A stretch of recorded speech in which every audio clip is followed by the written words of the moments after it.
Caroline, did you see the Batman? I did. All right, we could do this episode. Episode 20 of the Elbow Nudge podcast. Hello, everybody. We're here, episode 20. We've reached it, the 20s, and we're doing a newly released film, finally. Yeah, let's get this out right off the bat. We're going to spoil it. But This I think podcast is a spoilers podcast. I think we should at least do 5 to 5 to 10 minutes of no of spoiler free. That What? way No. that would just to That's so give much filler. just a little bit. Okay, well, at No, just least give a comment. Give a spoiler free comment about the movie. I will give a spoiler free comment and then we will go into I spoilers. don't want to beat around the bush here. I got things to say. I agree, but just for the beginning of it, I don't want like people to be like, well, then again, if you haven't seen the Batman, I guess people aren't going to click on this. Yeah. Either way, spoiler free comment right now. It's good. I recommend you go see it. All right, 3, 2, 1, go for it. Spoilers. What? Wait, I didn't give mine. I thought you were not. You were supposed to give one. Okay, Yeah. wait. Go ahead.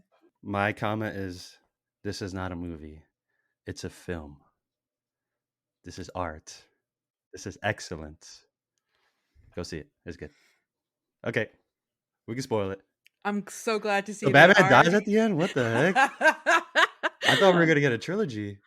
I'm so glad to see that we have the same opinions about this film. But yeah, oh my god, Batman dies. Wow. They killed the Batman. I didn't think it could be Bold. done, but Very bold. Matt Reeves made it possible. All right, let's start with the truth now. Yeah, we're Let's lying. let's unmask this podcast and Wow. crank up the truth to 90. 100 for this movie. All right, just for this movie. Where do you want to start? Where do you want to I start? I almost don't I think I want to start with the opening of this film. I like it a lot. The monologue, the score, the way that the just right off the bat, the composer is Michael Giacchino. He's the guy who he's done all the Spider-Man films for the MCU. He's also done Up. He's done The Incredibles. He's done shows, however, like Lost and Fringe. This guy and like all the Star Trek films for the ones that are done by J.J. Abrams. This guy, super talented. He's got this knack. I watched this YouTube video by this guy named Drew Gooden. He's a good sized YouTuber, and he broke down in his Lost video. He broke down the style of this composer and how he's able to create a melody that sticks and then brings it up later on in the movie in different ways. And you see that already kind of right off the bat with this film. That What's the melody that's stuck in your that head? boom bum bum Boom, bum boom, bum. boom, It's boom, boom. Yeah, I like that. I was humming that that's after the movie. yeah, same. I was humming it after the movie. I was hearing the soundtrack on the way home. It's just and so the opening of this movie it just plunges you into the world of Gotham and seeing the crime and well I need to rewind it a bit because we actually open up with Ave Maria and the binoculars in the window. I actually thought we were going to see the Wayne family be murdered, but it's actually the beginnings of the larger crime mystery of this movie. And we're seeing, was it the mayor? The mayor be murdered? Yes. Well, he's running for mayor. Yes, you're right. He's running for mayor. Yeah. And that's what we hear first. We hear this Ave Maria slowly open with it, and then we witness this murder, and it's done so like no explanation, there's no text. You're just along for the ride of hearing like this heavy breathing, and then you get these shots where you go into the mayor's house, and through the news on the TV, you're kind of being fed this little expedition about the politics of Gotham, and then you see this murder happen, and then it goes to like the police, and then that's when we get to Gotham and the bat signal, and you hear Bruce Wayne's It's not just a monologue. call. It's a warning. Yeah. Oh, so good. The opening of this movie is so good. I was talking to Ashley throughout, like, which that's my friend I saw it with for viewers. I was talking to Ashley throughout the trailers and things like that. Like, oh yeah, we're gonna see that. Oh no, we're not gonna see that. But as soon as the movie started, we were quiet. We were focusing. I There was children in the audience. Nobody was speaking. Everybody was just like, "Whoa." Like that's how much it grabs you. So I wanted to start with the beginning too. I'm glad we started here because here we jump around to wherever we want. But I love that they went noir with this movie. I can't Yes. believe they haven't done this before. They probably did it in the Yes. comics with all the iterations of comics that Batman has. I'm pretty Yes. sure Hush is one of the comics that they were inspired by because I saw Hush was a big deal in the movie, the word coming up and Mhm. mentioned. So I'm Mhm. pretty sure I don't read the comics, but I'm pretty sure that was part of it. But man, it being a noir detective film was perfection, and I didn't know I needed it. I But agree. it was done so well. The monologuing, like you said, the is like so classic. I haven't seen that many noir detective films, but I've Yeah. seen all the movies and shows that are inspired by noir detective films. Primarily Veronica Mars. And that's another one that's like noir detective, monologuing, solving mysteries and murders and things. And this just gets it done so right. But yeah, it sets up Batman to be this is the world's greatest detective story of Batman. And Yeah. not only that, they set him up to be the the darkness, the vengeance in the night. Like I love how in his monologue he says they're showing crime being done in Gotham, and then he says that they think I'm in the shadows. I'm not. I am the shadows. And then it really feels like he's omnipresent. Like nobody wants Yeah. to commit crimes when that signal is up in the sky because they Because feel like I Batman love could that. be around the corner. I love that so much. Yeah. That added such a layer. Also, this movie is the first I've seen many Batman movies. I think I've seen all of them. But like this is the first movie that Gotham feels alive and like a cesspool. I think in the Nolan The Joker trilogy. did it good too. Yeah, yeah. That's I haven't seen the Joker. I need to preface that. I've seen Batman movies, not spin-off or movie set within Gotham. But Gotcha. this Gotham, movie the series, does it too. I'm that kidding. I yeah, haven't seen that. I'm kidding. I I have no have idea. seen Gotham and it doesn't I feel like Gotham is not even eh, Yeah, that's why I call it. It doesn't look that good, honestly. it's not. I mean, All right, go it's ahead. if it's your thing, but I wasn't entertained by it. But in this one, Gotham feels like a cesspool of crime. Like there's just so much going on. If the city feels dirty, like just in a good way though, because it fits that Gotham description that we always see. And then you see like there's the shadows everywhere. And even I think in every part of the opening, when anybody was committing a crime and they would look at the shadow, I was like, oh, he's gonna come out of there. And then no, he didn't. And then oh, he's gonna come out of there. No, he didn't. Like that's just that feeling that even as an audience you get from that signal being up and the shadows looming. It was just amazing. And then when he does make an appearance, it's that slow walk of footsteps and he slowly emerges from the darkness and it's amazing to behold. They really got him to look like a almost like a horror movie serial killer sometimes with Yeah. the walk, with the hiding in the shadows. And this is only for the bad guys, of course. It's interesting though cuz even that there's that scene at the beginning where he's saving that guy from being mugged and the actual guy that was about to be mugged was telling him like please don't hurt me. Please don't hurt me because it's also kind of establishing that this is the first 2 years of him being Batman. So the people don't really trust him as a hero yet. He's just seen as this masked vigilante that nobody really knows what his goal is, other than that he's fighting crime. So I like that little touch in there of the public doesn't really know if he's after things or if he's just beating up bad guys. Cause yeah, the actual muggers fought him and he beat them up and everything. But the guy himself was like, no, don't hurt me. I thought it was a nice little touch. Well, there's different iterations of Batman where I think when he's around the Justice League, kids and families look up to him as a hero. But then there's some like this where I don't think they will ever see him as a hero and someone that they want to see, even if they save him. Just like that guy being saved, he's like, "Please don't hurt me. You hurt them, but don't hurt me too." I disagree because I think in this movie we see that change. In the beginning of the film, the signal goes up and he's beating up bad guys, and the people, like that guy himself, was like, "Oh, please don't hurt me." But at the end of the movie, just to jump around now, he gives that monologue of, "I've become a symbol of hope now. I've become a like I've realized that I've become important to these people, and people are actually reaching out to him and looking forward to him and seeing him as a symbol of something more than just crime fighting, but they're seeing him as a hero now." And you can tell with the way like the girl was holding on to his hand and the way he was holding on to her hand up until the helicopter took her up. Like we're seeing that transition from not just crime fighter but also to hero. Like he's really what Gotham needs him to be. I don't remember him mentioning hope, but yeah, that is a change that he wasn't expecting. He did want to make change and he wasn't expecting that change. So, yeah, that's true. When he was helping out everyone in the flood. It was good. There's so much emotions from this movie. I immediately want to see it again. I want to see it again so bad. It was enjoyable. It's a 3-hour movie. That's the thing. It's 2 hours and 50 something minutes, but we'll round it up and it's a 3-hour film.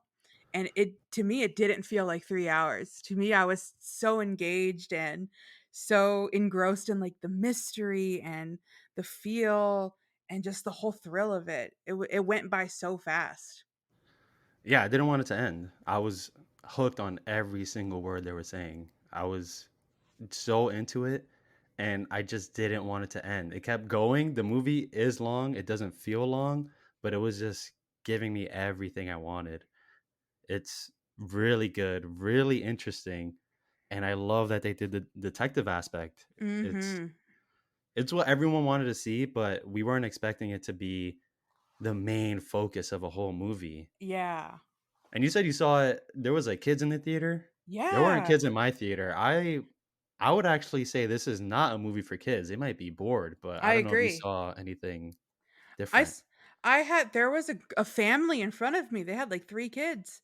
And I think the youngest, the little boy, kept going to the restroom, but other than that, the other 2 kids, they didn't cry or talk or make a sound or, fuss or anything. They were watching the movie.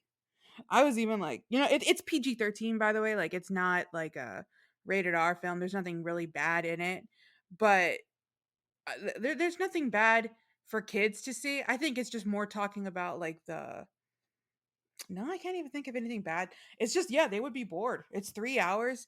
The pacing can be considered like when it's action, but there's a good balance between actual detective work and putting the pieces together. The villain is the Riddler, so a huge chunk of it is the mystery of it. Who is next? Why is he doing this? What's the bigger goal? What's the grand scheme? And then we get some action in there. Really well choreographed action. The action doesn't feel out of place. It doesn't feel like the movie immediately shifts gears. Like I'll notice that a lot in some films, like just throwing names out there, Mission Impossible, any movie with Dwayne the Rock Johnson, where it feels like we have these little bouts of plot or comedy, and then action. It's been too long. We got to put it in action scene, or else people are gonna get bored. This movie is not like that. This movie integrates it all very well into the plot. It really just feels like the way you said at the beginning, it's a film. We're watching this grand story play out.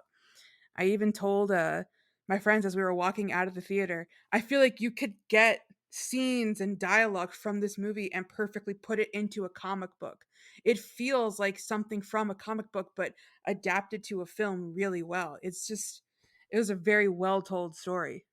I love that Matt Reeves was confident to tell this story, and Yeah. he didn't feel like he had to do what you just explained. Like, all right, we got to throw in an action scene to wake these guys up so that they could pay attention. Because it really has long stretches of time where it's just problem solving, crime solving, riddle solving. And there's a lot of scenes where they talk like this. It Yep. must have been Falcone, It was the half. the bird with the wings, This movie was half ASMR. bird on the stoop. What are we getting wrong here? A rat with wings. This guy is some joker, huh? A thumb drive?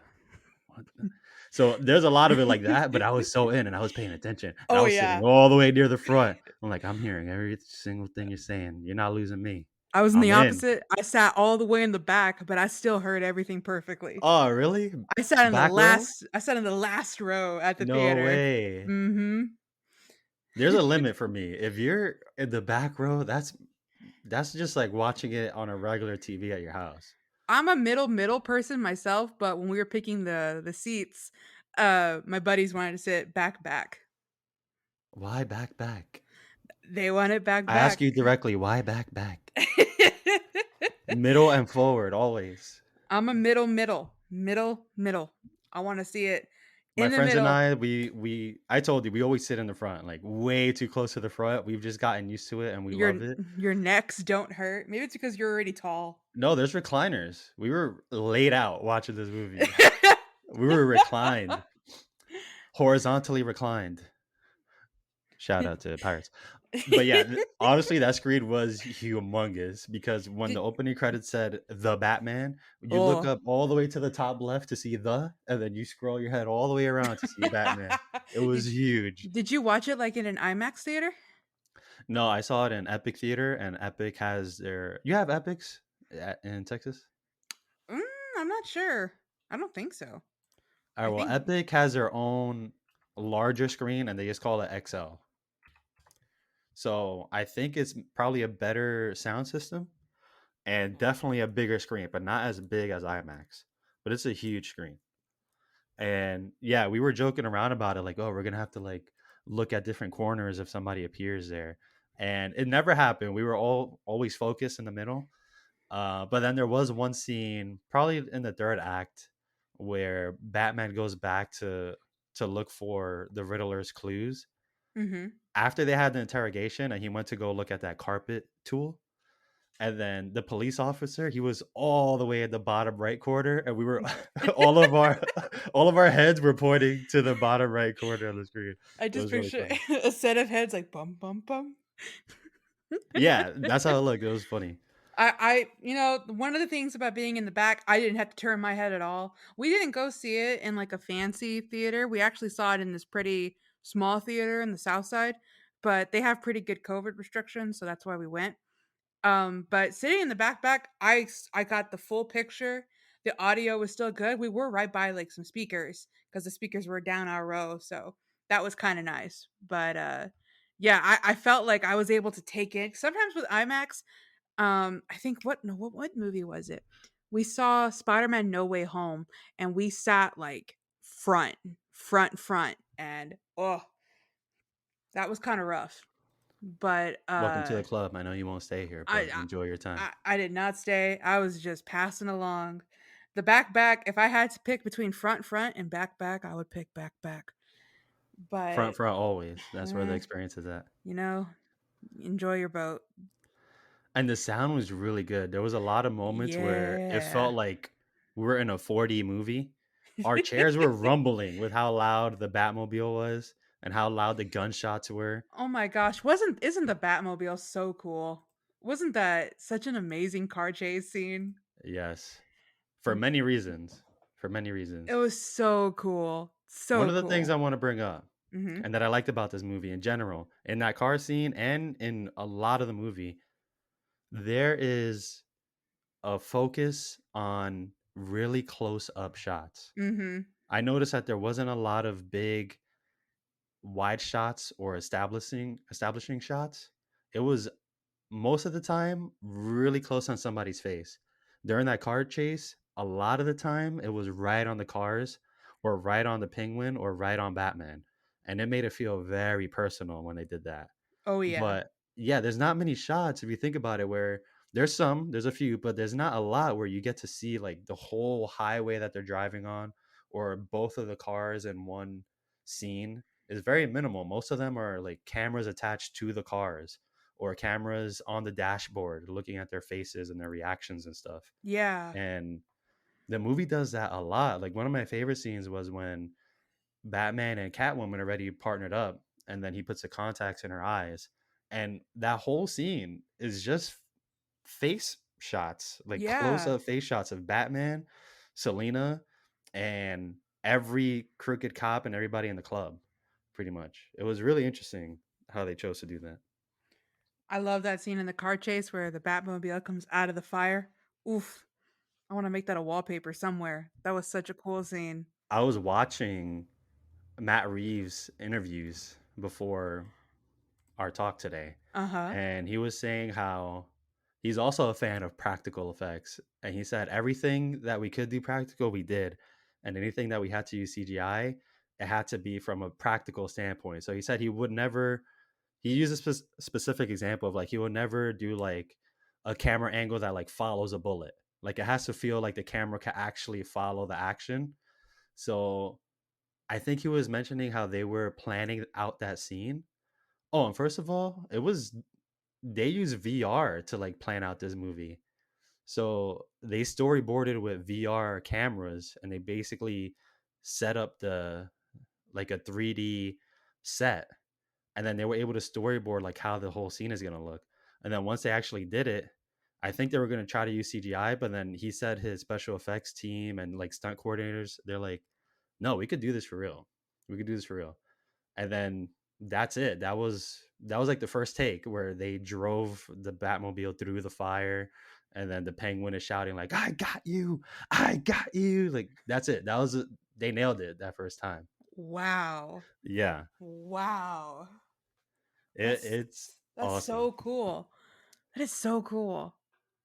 There's one more scene I want to mention like that he brought up, Mhm. the fight scene where it was after he returned back to the club and he knocked out the lights, and Oh, then he comes out the elevator and oh my gosh. is lit up by the muzzle flashes. That's my favorite scene.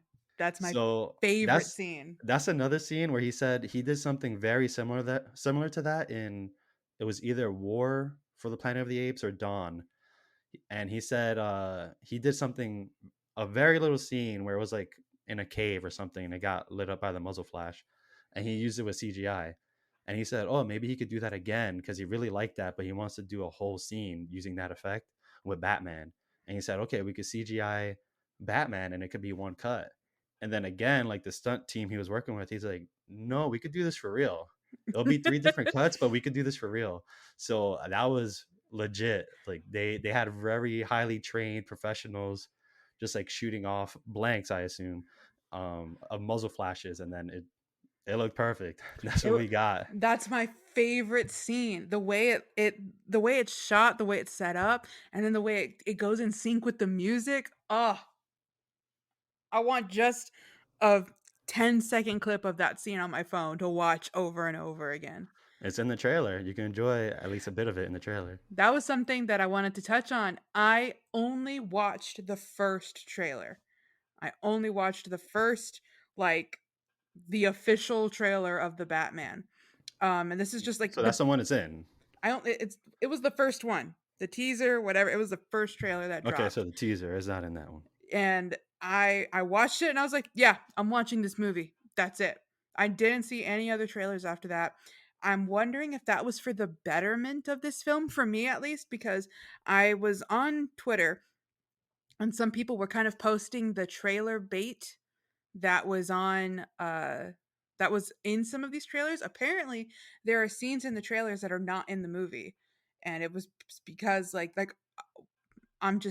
I'm reading like one of the tweets and they're saying that there was like a misdirection in one of the trailers that led us to believe that the Riddler knows Batman's identity when like in the movie he doesn't, and like they're hinting at another plot point that happened in this trailer but it doesn't happen in the movie. Wait, And how so does that one work again? Because he does know his identity.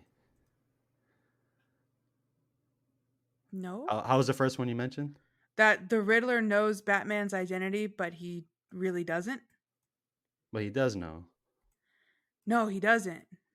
The Riddler doesn't know Batman's identity. No, that's not what I got from the movie. What? It was to my understanding that he left the Batman note there for Batman to go pick it up later at Bruce Wayne's corpse. Not that he knew they were one and the same. Yeah, but what about the interrogation scene when he gets caught and he calls him Bruce Wayne? No, he's just doing a monologue about Bruce Wayne. I was convinced that he knew. I thought that he didn't because I would think that Batman would try to do something to not do something, but curb the reveal or something like that. And then he never outs him. He never says like, "Oh, that's Bruce Wayne." It is never officially confirmed, Yeah.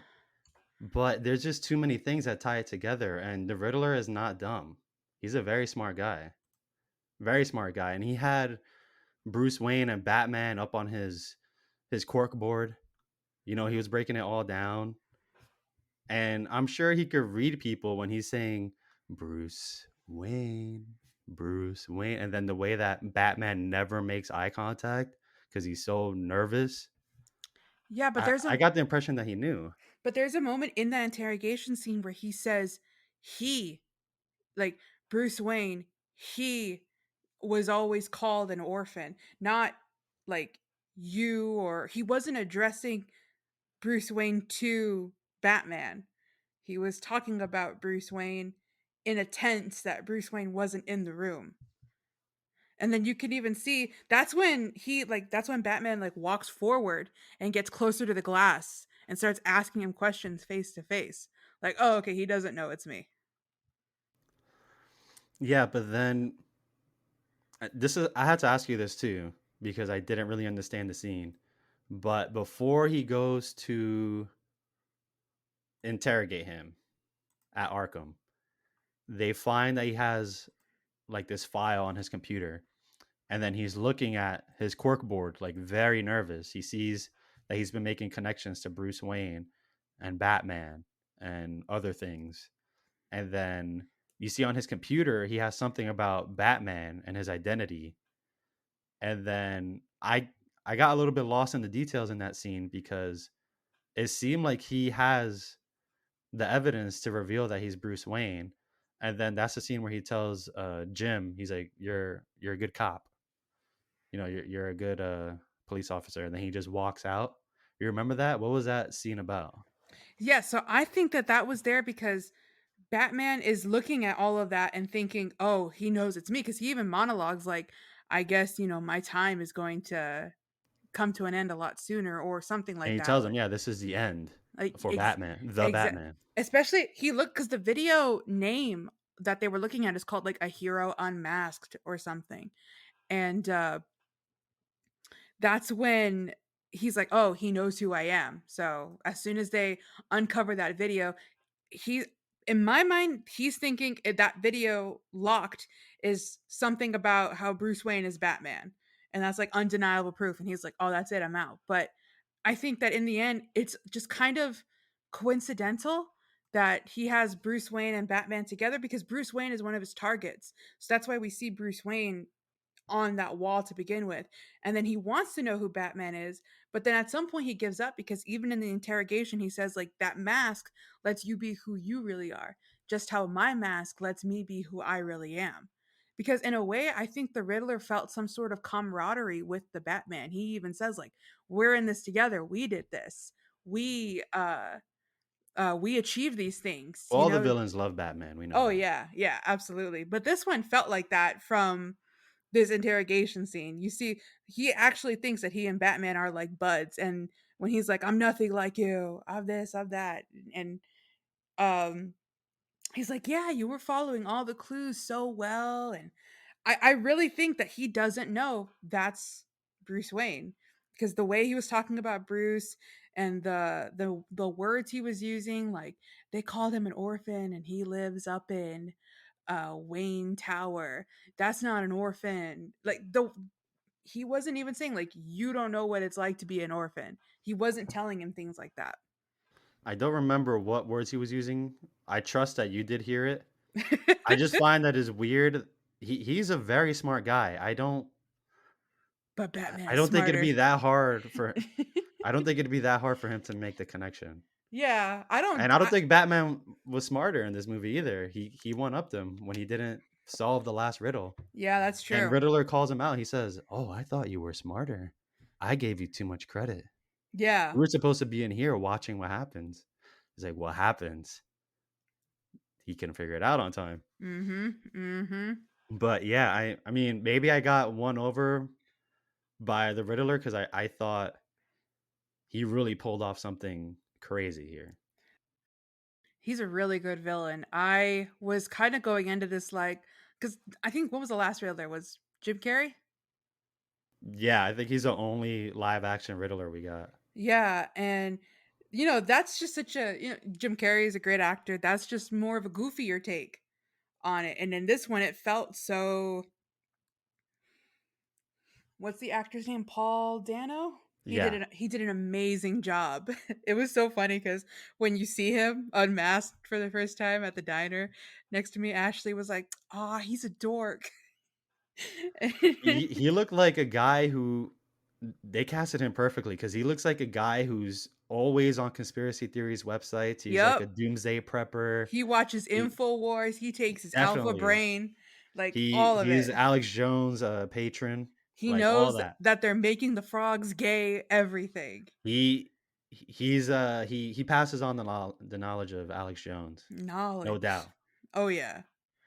But yeah, it was so good. And what I love about it is that he was the orchestrator the whole time. He was such an interesting villain because Batman never throws a punch. They never fight. They never interact Yep. physically. Mhm. He was always in the background, the puppeteer, and he really did make Batman do everything he needed him or wanted him to do. Yep. It's so interesting how they made him two sides of the same coin, except they would do things completely different. Different motivations. I love that we were able to see the detective side of Batman. I feel like that's not really touched upon enough. A lot of movies make the detective or mystery side just plain. It's not even a mystery. Like I'm thinking about like the Nolan movies and things like that where it's like what's he going to do next and like the steps are so clearly outlined. This is the one of the first movies where it genuinely feels like a mystery. Who's he hitting next? What are these clues? What are these riddles? I love that Batman was able to keep up with him and all of those things. Even when it came to that scene where the was it the DA with the bomb around his neck and the Riddler is giving off all those riddles to him and he Batman gets them It's justice. immediately. Justice. It's a bribe. How much do they pay you? Bribes. It's the rat. Who's the That was a good informant? one. That was the one that was in the trailer. Like the if you are justice, please don't lie. What is the price for your blind eye? It's a Uh bribe. a bribe. Uh How much you get paid? so cool. So cool.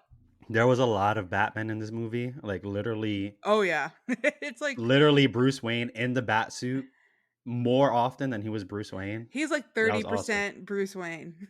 Yeah. When he is Bruce Wayne, it's really interesting to see cuz this is a very different take on Bruce Wayne. I know they're going for a young Batman. This is first 2 years of Batman. He's getting experience. He's not that genius billionaire playboy philanthropist that we usually see Bruce Wayne Trademark. as. Trademarked. But in a way, it was really refreshing to see him as just this kind of socially awkward guy who's really rich and gets to go to all of these events and stuff. It was neat that the focus wasn't fully on him, but when we did see him, it was like, Bruce, what are you doing? Turn on some lights in your manner. Come on, man. Yeah, I think because we've seen so many iterations of Batmans in in movies over the years, they can take the liberty and changing up how Bruce Wayne is. Because if this was the first time we saw Batman on screen, or maybe even the second time as a new actor, I think people would have a problem with how he's portrayed. Like he is Yeah. that emo, very down in the dumps, very recluse Bruce Wayne, and that is not how we know him. He is suave. He is a billionaire who spends time out at wine parties and talking to women and things like that. And then when he's Batman, complete opposite.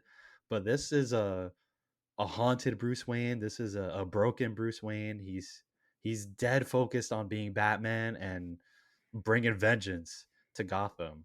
He Oh does yeah. not care about his Bruce Wayne responsibilities at all. And I thought that was really good. I liked it. I liked it. I think they're leading up to him uh becoming the Batman that we usually know and see in films, because the way that they talked about like the Wayne money and the Wayne reputation and things like that. I think he's going to want to be more present in Gotham society just to put himself out there more, to gain a more of an advantage, because he was able to get, into that the club within a club just by being Bruce Wayne. And I think that that's going to lead You to know who I some am? Yeah, what up, Bruce? Come on in. You're Bruce Wayne. I I love think it's funny that he said it twice as Yeah. Batman and as Bruce Wayne. As Batman, Yeah, he's like, I "You know who I am." I love it. I love that poetic cinema. It was so funny the way that he shows up, also like really emo with his hair floppy in the front, like, and Yeah, and so and emo. not gruff at all. Like the first time he was straight up like, "You know who I am," and the second time, "You know who I am." It's like, I was yeah. thinking, come on, man, comb your hair a little bit, take it out of your eyes, at least. There Come was a on. guy. There was a guy somewhere in the theater went, "Yeah, you were Edward College." Like, not missing, Cosplaying as Bruce Wayne. not missing a beat. That was in the outtakes. I bet they called him that. That was somewhere in the bloopers at the end of the credits. Can we call out some of his cool lines in this movie? Oh, please, please do it. We already said a few about his the signal being a warning, but in the scene we're talking about, when the guards tell him we wouldn't want to get blood on that suit, he's like, "Mine or yours?" And then the fight Ah, begins. ah. And then this isn't a cool line, but I just thought it was so funny. And I had another line in mind. But when he meets up with Selena, he's in her house for the first time. They have their talk, and then he's looking at the cats. He's like, "You have a lot of cats." I thought he was gonna say, because it pauses, and you're like, "Here's the line." He's gonna mention the cats. I thought he was gonna say, "So you like cats?" Just like Ben Affleck, he's like, Yeah. "I hear you could talk to fish." I thought he was gonna say like something like that.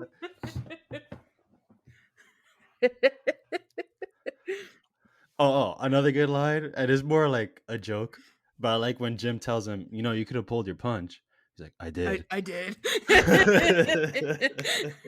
I I love Jim Gordon in this movie. I like him so much. Even I like their whole conversation in that, I don't know what's supposed to happen between the two of them, like interrogation or conversation they're supposed to have He's in the supposed to precinct. calm him down Yeah, and yeah. get him to cooperate. He's like, "You're gonna punch me in the face, and you're gonna grab this key Take and, this key. run to the left Who's all that the guy over way." there with the broken nose? and you're I gonna am. and you're gonna That's run Maroni. all the way. Maroni, he was at the club below working for Falcone. I got in a scuffle Falcone, with him back in the club. Maroni's dirty. A lot of the movie, they're talking like this. I love how close they were. I was getting the real like, bro, tell the whole world you're my bro. Bro, Why'd you whisper it, bro? you're my world, bro. Mm. Boom, boom, Boom, boom, boom, boom, boom. boom. It's so cool. Even that the Jim Gordon, he was like, what's that line? I'm trying to remember it. Where he's like, "Do you trust anyone? I trust you." I was Oh, like, so sweet. bro. That whole scene was so exciting. The escaping the police department, grappling Yes. all the way to the top, and then the Yes. wingsuit. Yes. And then they had like a GoPro attached to his head when he was Yes. flying. I was so excited watching that. And that's when I knew this is a film. I'm This watching a film right this is now. a masterpiece. Yeah. It comes to HBO Max April 19th. I got the day on my calendar. I want to see it again. Did you draw a question mark on your calendar or a bat I drew a symbol on your bat. calendar? I'm You drew a bat? full team Batman. Come on, Nice. man. Come I'm on, Team man. Batman. I'm just saying. Come We'll on, be more man. thematic. We'll be more thematic. A bat. All right. It's the Batman. All right. Got it. Understood. It's pretty neat too. Speaking of the Riddler, he was kind of based on the Zodiac. You notice that? Oh, right away. Yeah, it's incredible. And Matt Reeves mentions it too. He was definitely inspired by the Zodiac and his cryptic messages, and they had to break down what the symbols meant and stuff. It was so cool. I think Josh could tell that my gears were not really turning as I was watching it because he was like, it's kind of like the Zodiac. And then, like, that was it. I was like, oh, you're right. I was so immersed. I didn't even make the connection. Did you see the Zodiac movie? Yeah. Well, the one with, RDJ and yeah. With okay. RDJ and is it Gyllenhaal? Yep. Yep. And Ruffalo is in it Yeah. too. All Yeah, these all the M- MCU all characters these are MCU boys. yeah. So Yeah. as soon as I saw that his language that you had to decrypt, The I'm like, yeah, cipher. yeah, That's so Zodiac. that's the Zodiac. That's the Zodiac killer. That's so The cool. mask, even the mat. Have you seen the mask that the Zodiac wore? Yeah, it was like loosely based off of that as well. Eerily similar. Yeah. Eerily similar. So good. Um, I like that he was a Twitch streamer, or Oh, I uh, thought he was on TikTok. uh he was a streamer of some sort. I was like, I was looking at the emojis that He had people were 500 sending. followers. That was my only gripe about this movie is that they make it sound like 500 followers is a lot. Dang, that's not all right. You must be an influencer. We don't I have 500. We don't. We don't. 500 is a lot, okay? I have on my personal account I have 300. And I was like, Oh, look at "Yo, you. You could start your own I mini was I revolution was in your thinking that city. like, okay, I'm going to start a mini revolution with Your bringing 300 followers, I'm going to bring a Five Guys to the south side of San Antonio. I'm going to somehow use my following to make that happen. whatever it takes. Whatever it takes to bring a Five Guys to the south side.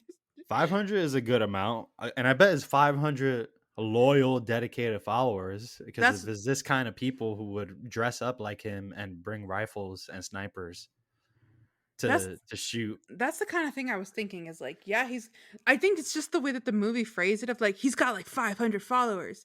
I was like, "Uh-huh. Uh-huh."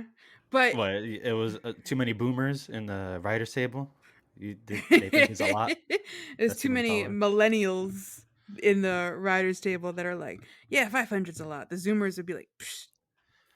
To me, it seemed like a Facebook Live or something. I don't know, something that I was like a like social media platform that not many people use, or I don't know how popular Facebook Live specifically is. he was on Mixer. RIP. Oh yeah, RIP. Sorry, Ninja. Sorry, Ninja and Microsoft. Mostly Microsoft. You chose another dud. Anyway, but yeah, it didn't seem like he was on TikTok or Instagram or anything. That there would have was been too a popular. There was a screen that he showed where he had like 3 different live streams going on. One of them was Instagram. One of them I was looking at it, I was like, "That's Insta. That's Instagram." Did you see his tag? Or No, I mean, I did you see didn't. his handle? Sorry, his handle. His handle. He must have been at Riddler or He was something. at dot. He was at e.nigma. Ah, Oh. Eh, yeah. was his name in the movie Edward Nigma, or was I it don't something know. I don't else? know if that was a Schumacher thing or if that's his real name in the comics, His but I know I his name liked in the it. comics is Edward Nigma, but I think they said a different name I heard a in different name too, yeah, and he had different IDs on him, so he s- didn't. He was something always hiding his Nash. identity. Yeah. I'll go to the cast. Edward Nashton. That's who it is. Ah. He's that makes sense. I was like, okay. Oh well, close enough. The Colin trailers Farrell. had, huh? Uh huh. I was gonna say Colin Farrell as Cobblepot or the Penguin. Yeah. That was something. I did not even know that was Colin Farrell until afterwards when I was doing just skimping research for the movie. I was like, oh, who played who? And I was like, "Who played the Penguin? That guy did really good." And Yeah, he then was great. Josh was like, "Colin Farrell, the heartthrob of Ireland." And I was like, "What?" Did you see the transformation he went under? You know what he really looks like, right? Yeah, yeah, I've seen him in all the other throwaway action movies and things like that. Yeah, yeah. Yeah. Wow. He looked like the Yeah, penguin I'm looked great. surprised they chose him. If they had to change his face so much, they could have probably found a guy that looked much closer to the penguin, but he did great, They could have like, brought really back good, my man Danny DeVito. and not have to do any makeup. Oh. Come on, come Oh, on. DeVito. He's a fine man. No. Beauty's in the eye of the beholder, So true. okay? So true. Just like Colin Farrell as the penguin. I like that the penguin wasn't a major villain. I think it was so funny to just see him as this small time crime boss running the club but doing illegal activities that you can't really prove. It was pretty cool. Yeah, it made again the noir thing. I love the noir detective story, and it Yep. felt like these characters just exist. They weren't just put in the movie to be Batman's bad guy. They just exist there. So I truly believe that Penguin is just running his own business, doing his thing, and Batman is just part of this world. Yeah. I don't know how to describe it, but what came to mind, I just kept thinking Gotham feels lived in. It feels like there is history here. When we Yes. learned about Thomas and Martha Wayne, I felt like there is history here. There's a lot that we can explore. I don't want them to do prequels or anything like that, but I'm just saying like Oh yeah. it leaves it up to the imagination like wow, there is a lot that happened here and there's a lot of crime that's going on here. They have mob bosses. They just have regular like gang members and stuff. They have poverty and homeless people and it feels real. It feels real and they nailed it. It was really good in that sense. Yes, I think that's the best way to put it. That's what I was kind of trying to say, but couldn't really formulate the words. But that's exactly how I feel about Gotham in this movie. It's so alive and everything is so connected and it's just so well done. Just the whole, I even like the architecture of the city. I feel like a lot of times people think Gotham and it looks like, oh, So you Chicago. like Chicago? It Yeah, was shot in Chicago, I think, again, or inspired by Chicago. it's like, oh, Chicago. I think in one it's like, oh, New York, because they have like those accents. But this one's like, no, no, this actually feels like Gotham. Yeah, I think it was Nolan that started that. I don't know if the other Batman movies were shot or inspired by Chicago, but after the Nolan trilogy, I guess that's what it became. But also, if you're ever interested in the Joker, that's another Gotham that looks very miserable and they nail as well because Gotham is just why would anyone want to live there? I don't know, but they get it right in that movie too. I definitely want to check it out, especially after watching something like this. I think this was a it was just so nice to see a Batman film that felt like Batman. I don't know if that's a good way to word it, I but don't know what you mean. I just think that I'm not a comic connoisseur or anything like that. I haven't seen a lot of read a lot of Batman media, but I grew up on the Batman animated series and that's always been my favorite iteration of Batman. And I feel like this was the closest thing I felt. And well, also before I go into that, the Batman animated series made me really love Batman as a character, Gotham and the crime and like the whole crime fighting and everything. That's what made me a Batman fan because I think everybody has like there's like a universal love for Batman unless you're like a Superman fan or something. But uh the Batman animated series is what made me love Batman from a young age. And this movie is the closest I've gotten to re-loving Batman again. Get what I mean? You had to re-love Batman? You fell out of love? Well, you lose passion. You get distracted by other things. And this movie was like, man, Batman's so cool. For me, it was always a live action. Adam West, the Batman show I'm was. Adam West. I really loved what they did in that show and how everything was campy and it was always like tune in next week to find out if Batman can escape this spike pit. It was really cool Oh gosh, and golly, Batman, how do we get out of this one? yeah, the red phone bl- with the light blaring. But yeah, I like that Batman. I grew up liking Batman, and then as you already know, I hate like all the Batman. I think I hate everything outside of Batman, of like how people prop him up to be the best of all time, how he could take out Superman, he could take out the entire Justice League and all that. That's when I stopped liking him. And this is backed up by the actual comics and movies, because even in Batman v Superman, Batman beats Superman, and I hate that. It's so dumb. It's so dumb. They don't want to give him any flaws ever because he's just so perfect. But yeah, so I became kind of a Batman hater, but I always loved his movies though. That's the thing. Like I like every single one of the live action movies, and this one being up there with the best. Like, what do you think if you compare it to Nolan's trilogy? This one to Dark Knight Rises, Oof, Batman Begins. that's rough. That's rough. I'll explain a little bit if you want to think it out. Yes, I'll please. say that Nolan's trilogy is definitely more cinematic. It is more rewatchable.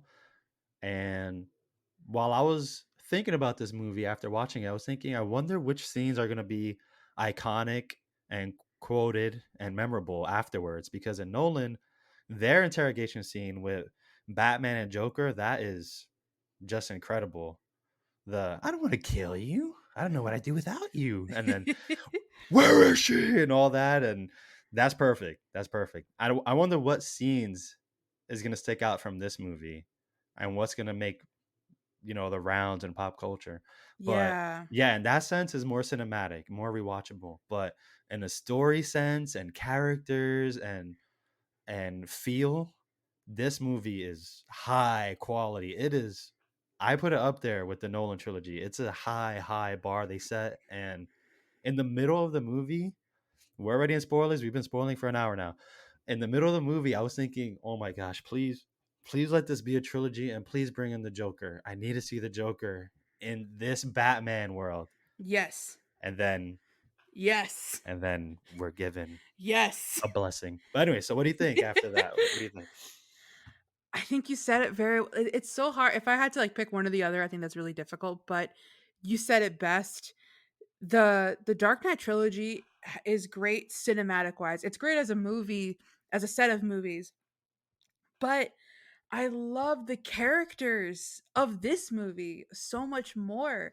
I loved the interactions, I loved the fights, I really enjoyed this movie more than I did the Dark Knight trilogy. Even though the Dark Knight trilogy is amazing. Well, the Nolan trilogy, I should say, because The Dark Knight itself is such a standout classic. And there are so many classic scenes, but I just feel like this right here is the start of something really good.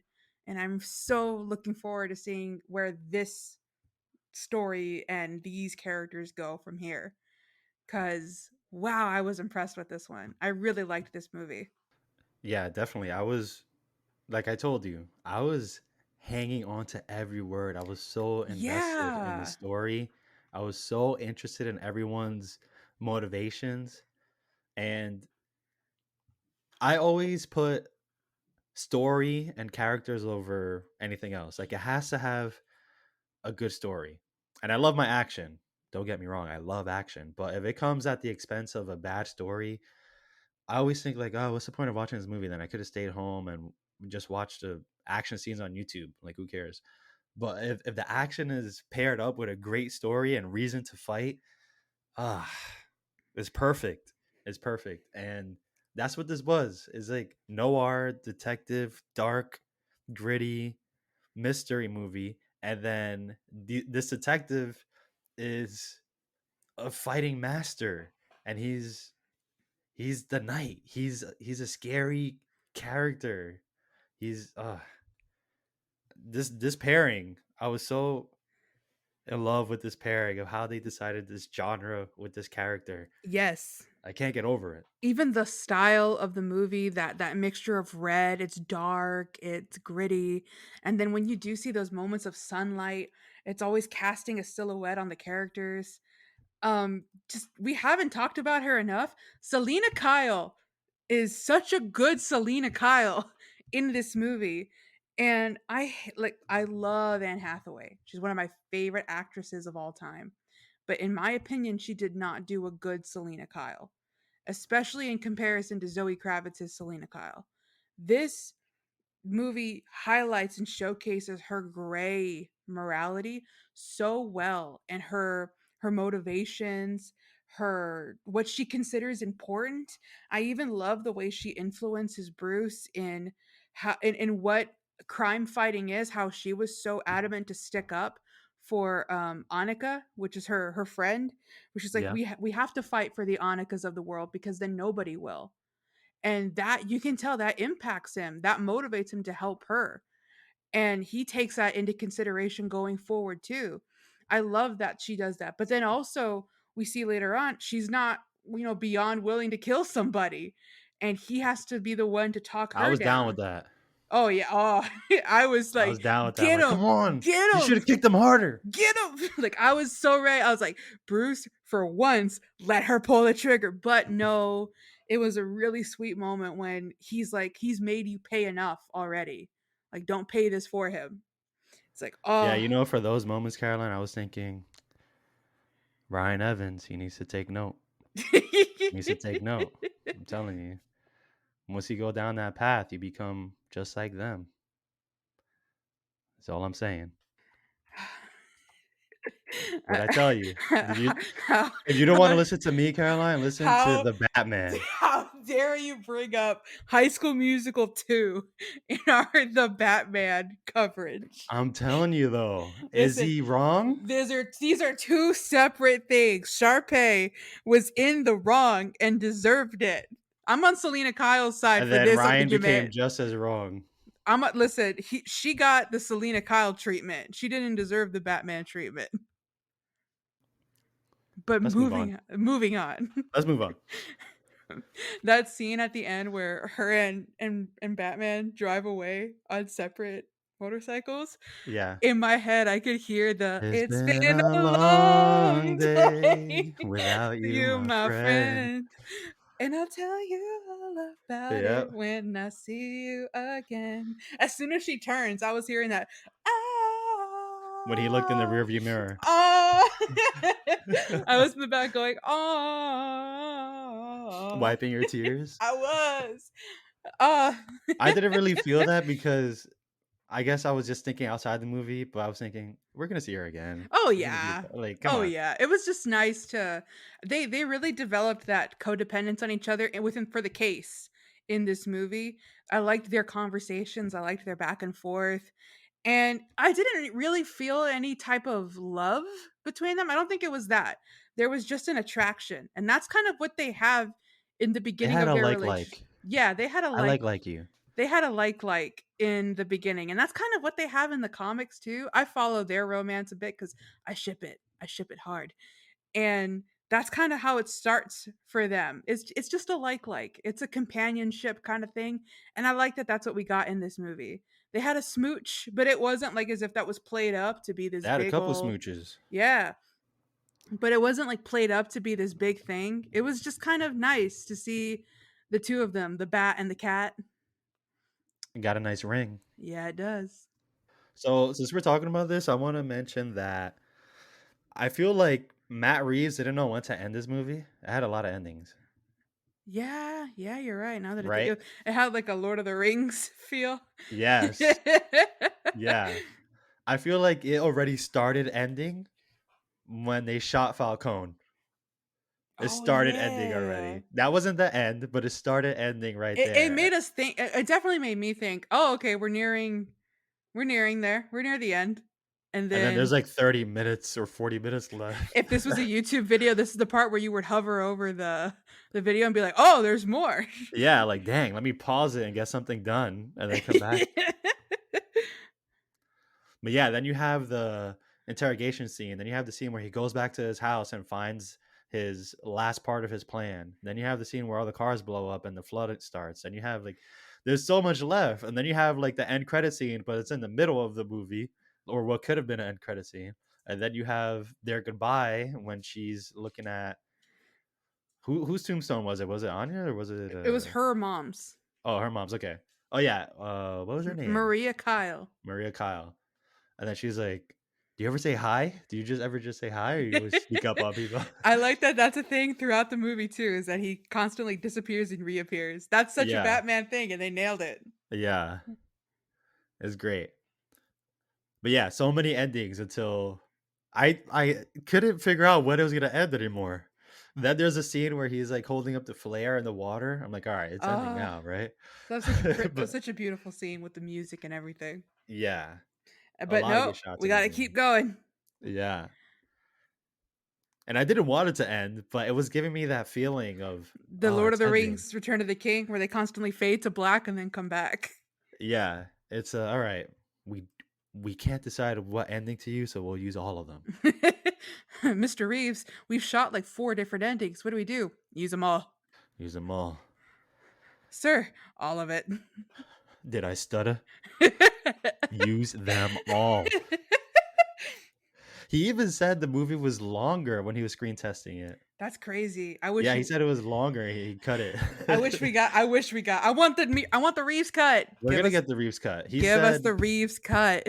I'll tell you. He said when he was screen testing it, first of all, he said he was worried that people were they were not going to like Carl Style. They were not going to like the detective scenes because he thought they would be lasting too long. But No. he said the audience was loving it, and then they were like into it the whole way. And Mhm. yeah, I totally get it. I totally get it. Absolutely. Absolutely. And then he also said, we haven't mentioned it directly, but the Joker shows up. We see the Joker in this end credit scene. He said there was actually a scene of the Joker as a part of the movie. We see him in the movie, but that scene got cut. But the idea was that he was going to, well, he's having all this trouble with the Riddler, and he's trying to get into the mind of the Riddler. So his idea is to go to Arkham and visit a deranged villain that's been locked up, and that villain is the Joker, and he was going to seek advice from the Joker pretty much. Wow, Silence of the Lamb style. Yeah, that, or I was going to bring up Mindhunter. Have you seen Mindhunter? I haven't finished Mindhunter. Oh, but you've seen enough. Like that's basically what they do. They talk to one serial killer to get into the mind of another serial killer, Yeah, pretty much. yeah. Uh-huh. That's exactly what that scene was gonna be like. But he cut that, and he said that scene will show up though at some point. So I'm guessing maybe the Blu-ray or HBO Max. I don't know. The Reeves cut. I don't know, Yeah. but yeah, it was much longer, and this is already a really long movie. But dang, I give him credit. I give him credit for I give him credit for all his already decisions. releasing like a 3-hour film. I think a lot of that's still kind of a thing in theater where it's like, "Oh, snap, the movie's 3 hours." But he was like, "Okay, I still cut some, but this is the movie I want to put out even if it's 2 hours and 56 minutes. Put it out there."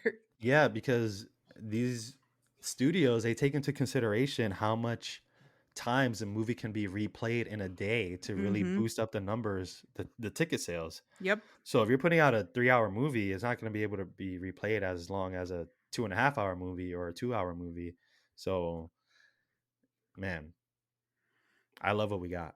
How do you feel about the actor casted to play the Joker? Oh, I just recently found out who he was. I forgot his name, but the Eternals guy. It's the Eternals guy. It's Yeah. Druig. Do you think it's Uh kind of interesting that they didn't get Joaquin Phoenix?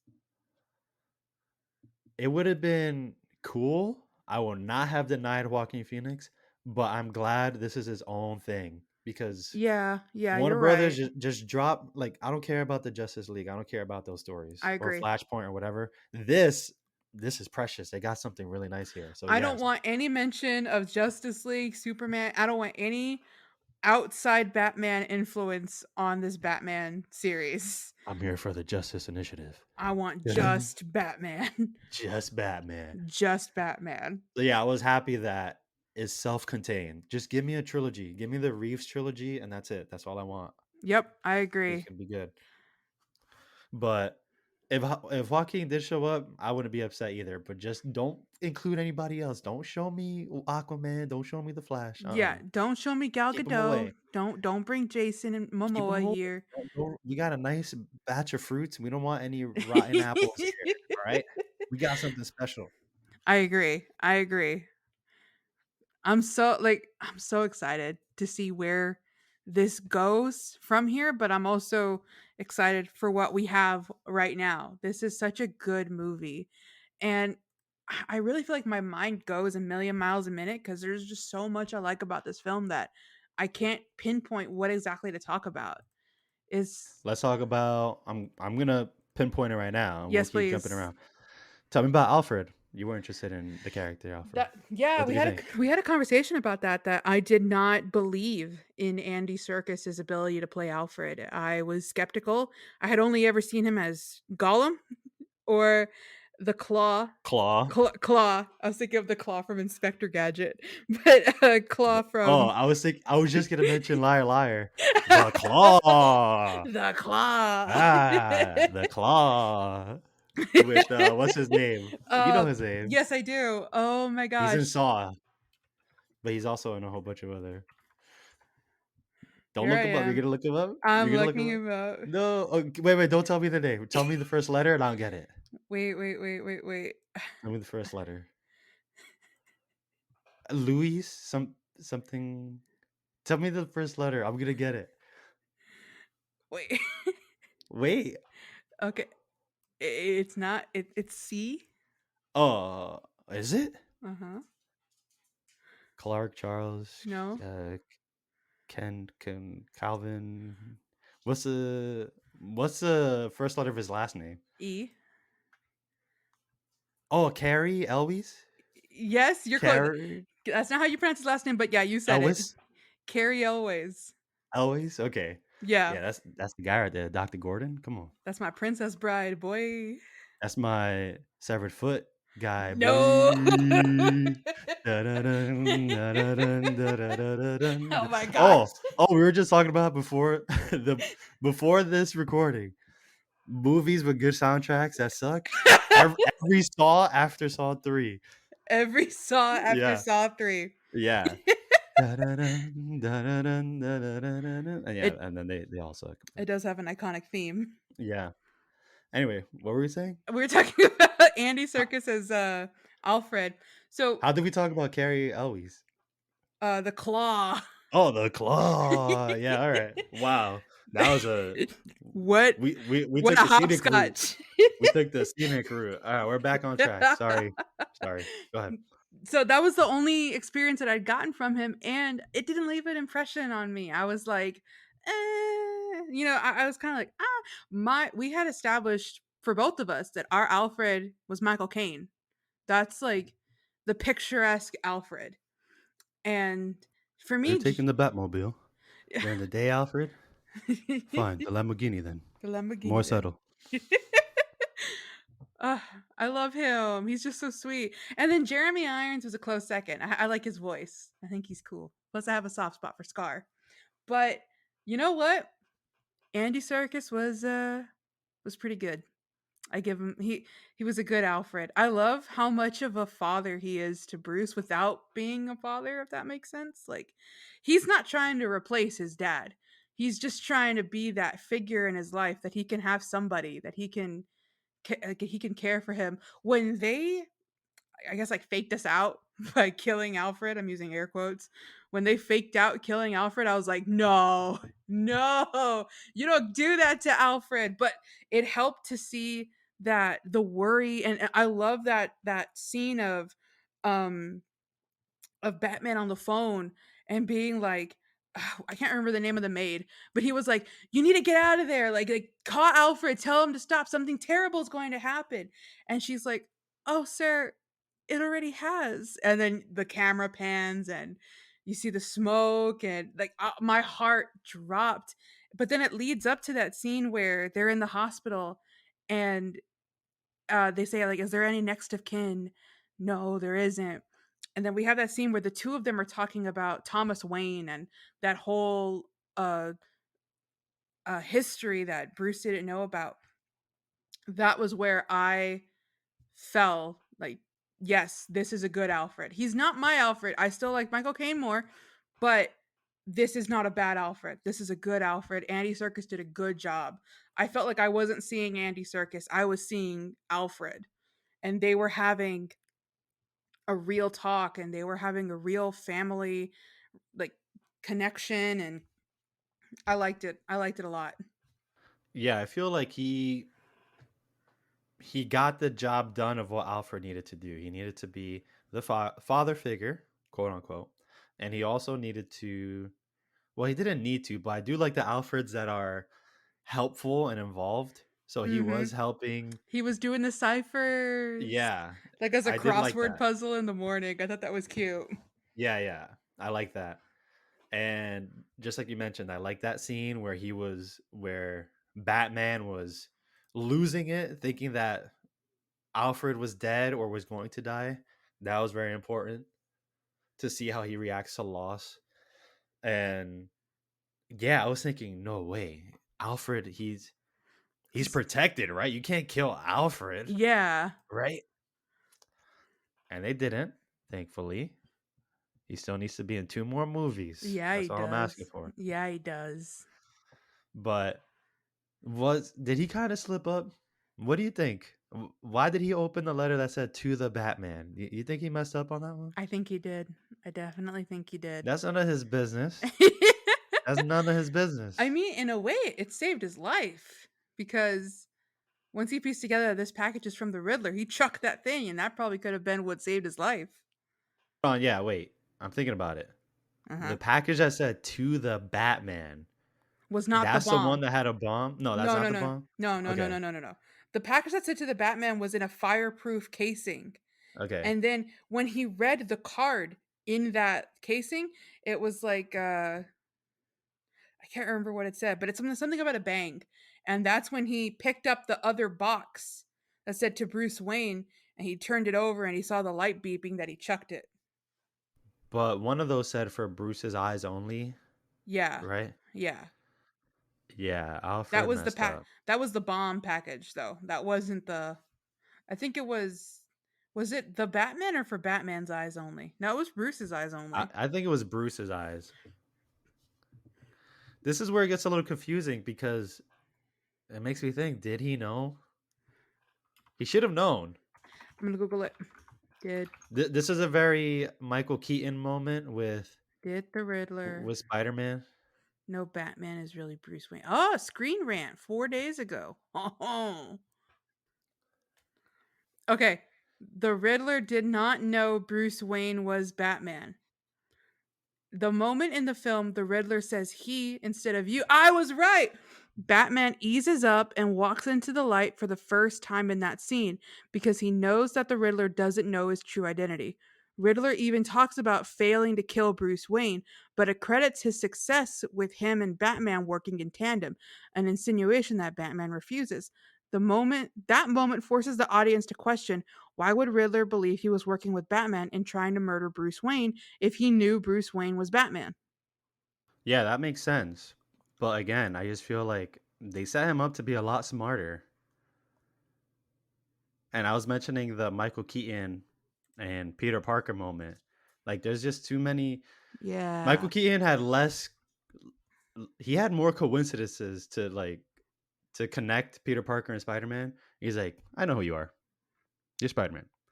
And Riddler had way more connections. And he's just like, all right. I could figure everything else out. I could find who the rat is. I could find how all these dirty secrets of the Waynes. But who is the Batman? I don't know. But all right, I I, accept it though. I I feel accept it. like Bruce Wayne is such a emo, reclusive guy that, and he's not like out there It makes doing more things. sense. That in a way you're using that logic of like I never see the Batman and Bruce Wayne together in the same room.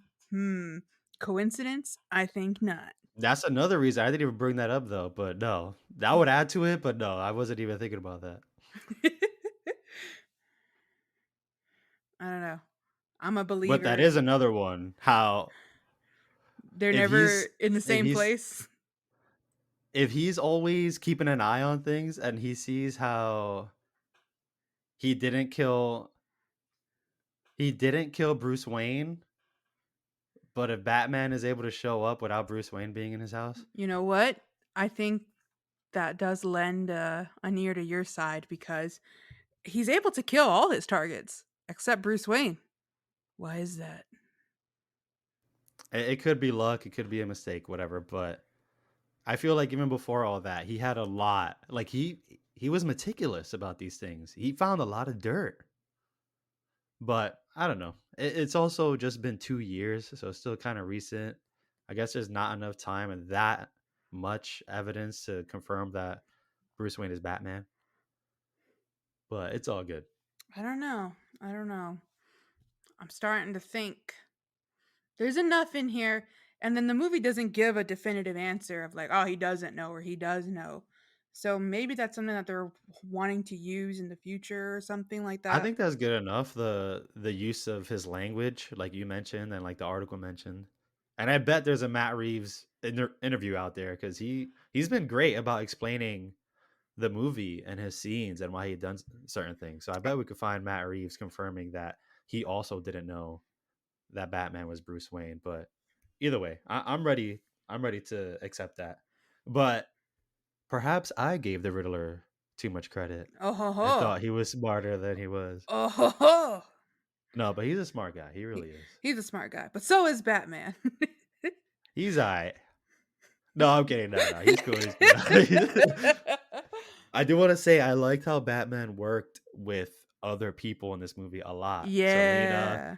Jim, and not really, but like the other cops as well. They didn't really accept him. They were always questioning him, but he was I a like lot that. of times you just saw him in a room full of cops and he was like looking for evidence and stuff dressed as a bat. I like that scene where they're going through the Riddler stuff, and he's like, "Hey, like, what was it, Lieutenant?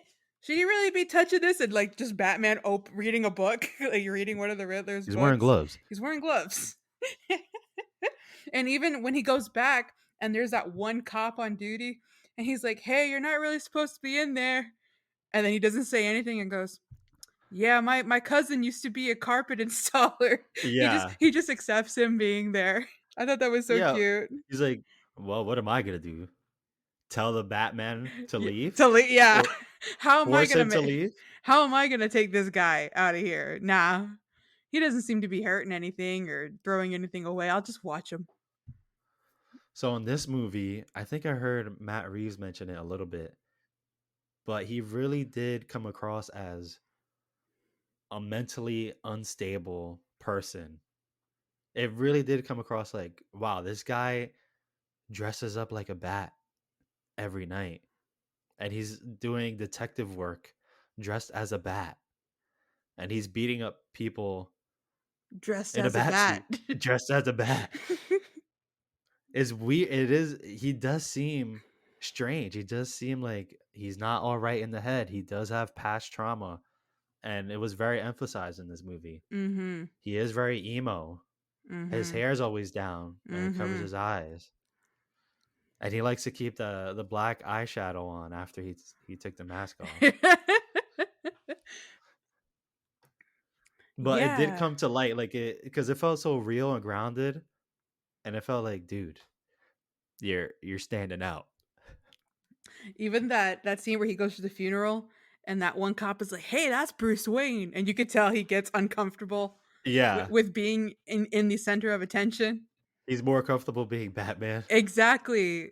I think that that's a really and that's something that I like that that observation is made by the Riddler later on. Like you're more yourself with the mask on, and that's such a clear observation and astute thing to say about Batman. He's so assertive and just does his own thing in the bat suit, but the moment you see him as Bruce Wayne, he's kind of awkward. He's an awkward guy. Oh He's yeah, just big time. he's Especially when emo. he's talking to Falcone and Oh my gosh, yeah. now can I say, don't give it away because I know you know who this is. But I was trying to figure out who's Falcone? Where do I know him from? Who's Falcone? And I'm thinking and thinking and thinking.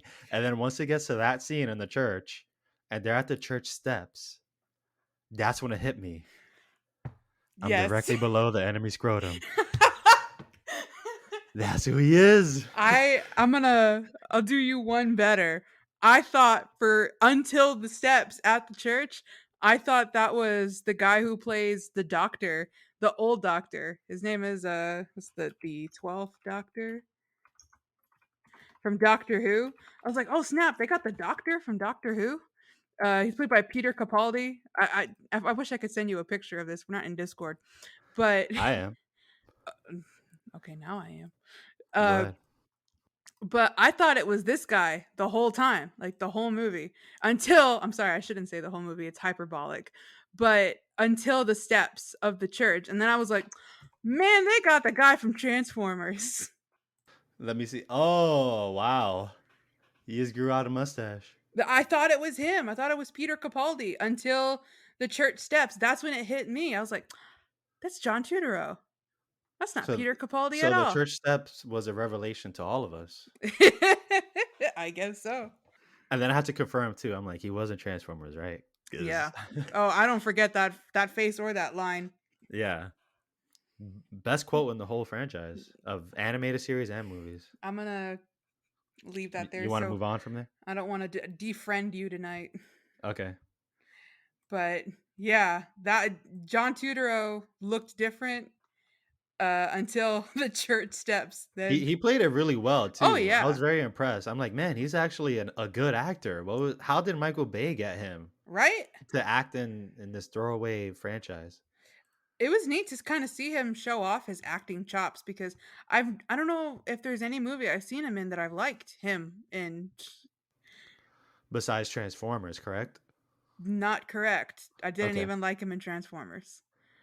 You didn't like his line Nope. delivery when he Nope. was no? Okay. Nope. All right. I'm going through his filmography right now. I don't see anything that impresses me. And then you get to the Batman. Okay, so I want to mention something else. Mhm. Now, I think this movie is pretty much perfect. Yeah. Like pretty much perfect. Uh-huh. But if I have to pick something, if I have to pick at it, besides all the endings, I think that's fine and funny. You know, it ended so many times. But I feel like the Riddler's grand plan of flooding Gotham was kind of unnecessary and a little over the top. I thought it was fine for the most part. It didn't ruin the movie or anything, but it was so grounded and real, and he didn't have a huge influence. Well, you know, he did. He was on the news and all that, killing important people. But he had Batman and Commissioner Gordon and Selina doing a lot of the dirty work. And I thought that was really cool. But then once it got to this scene, he he set up these explosive cars and then did devastating damage to a city. And that whole fight scene and scene at the Gotham Square Garden, it was like, okay, it's fine. I didn't need it to go here, but I'll take it. It's okay. But I wanted it to stay like subdued because that's pretty much how the rest of the movie was. It wasn't like very grand. Everything that we loved was just really great small things that he did. Like even when he did the Batwing suit, he flew for like 10 seconds and then he got hit Yeah. underneath a bridge and then fell over, but it was amazing. And then the car chase, it wasn't a very long car chase and it wasn't crazy like Fast and Furious Tokyo Drift. I mean, he flew through fire and it looked awesome. He flipped the penguin over, but you know, it wasn't like the Batmobile Tumbler. It wasn't like Batman v Superman where he had guns on there and he It was was like a grapple muscle hooking. car that was Yeah, just had it a was just rocket like in the a back. it was a visceral, just raw chase scene, and all of these really cool moments are just very small scale and intense. And that it felt like it was a little bit more grand for the movie. And again, I'm okay with it, but I would have been okay without it. That's really it. You know, you're making me think about it too. I That was something that I never really that was something I didn't understand about the Riddler was why? Because the key word and everything was a real change. That's what he was trying to do, but how do you I feel like the route he was going down, that's how you make a real change. Taking out for a little bit when I was thinking about it at the end, I was like, I kind of applaud the Riddler a little bit. his ends don't really justify the means, but maybe they kind of do. Just he was taking out these really corrupt figures in Gotham that were really the ones that were wasting the money that Thomas Wayne put into the city for actual change. And that, like, just already doing that, that's real change. But And also to add to what you're saying, real mhm, quick, no one would have known about this without him. He yeah, brought it to light. He exactly. did the unmasking, so Batman wasn't on this trail of like crooked cops or anything. So yeah, go ahead. Yeah, so in a way, that's kind of what when the Riddler was like, "You and I are working together, you've been such a great accomplice in all this," and he's like, "I haven't helped you." I was thinking to myself, "You kind of have, but is that such a bad thing sometimes?" Yes, it goes against the morality aspect of killing people. That's bad, but exposing all of these things that were so hidden, that's amazing. However, it's when we get to the flooding part that I was like, how does that bring real change? How does that change anything other than just cause more crime and chaos? And then, especially with the shooters aspect, he had all his followers dress up like him and, go to these heights so they could shoot people in the square. How does that bring about a real change? That's what I was wondering to myself too. Yeah, at that point it just became chaos. Just bring chaos to the city. When all the way up to that point, it was very calculated and direct, and then from there was just. I bet if we rewatch the movie and hear his reasoning again, it probably lines up. That's what I'm But thinking right now. Like if I was to rewatch it and actually now go in with what I know and be able to have the full puzzle, now watching it all play out, I'm pretty sure that that reasoning will make more sense. But in the moment and now after seeing it, I'm still kind of, hmm. I think it's all right. It's all right. But yeah, it gets a little bit a little bit more out there near the end. And I guess they wanted a grand finale, and it was pretty good. We got some Oh nice yeah. moments with the flare, the water pouring I in, that's gonna the lead to fight. that's gonna lead to some of my next point. But before I have one, it's not even a gripe. I think it's just a little bit of a complaint, but it's not a big deal. I think that, that didn't ruin the movie for me, but ooh, I almost hit my mic.